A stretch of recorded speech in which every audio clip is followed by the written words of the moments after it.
qulaq asaq. Deyir ki, f funksiyasının tərs funksiyası g funksiyası olarsa, deməli deyir ki, g funksiyası f funksiyanın tərsidir. Bax, deməli, f-in tərsi nədir? G funksiyası. G funksiyası f funksiyasının tərs funksiyası olarsa, bu ifadənin qiyməti nə hesabladır? Düzdür? Şəkil olaraq da bizi f-i veribdir. F-i veribdirsə, f sıfırda, yəni normal funksiyadır da, bu tərsindən danışmırıq hələ ki.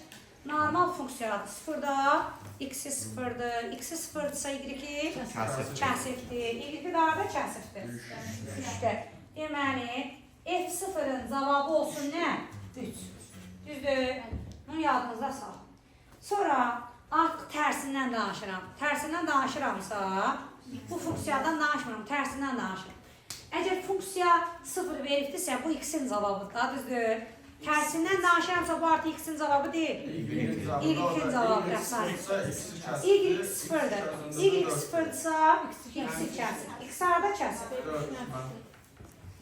Mənfi 3-də. Düzdür? Başa düşmədin?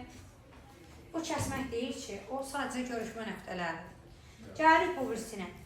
C5, yenə tərsindən danışıram.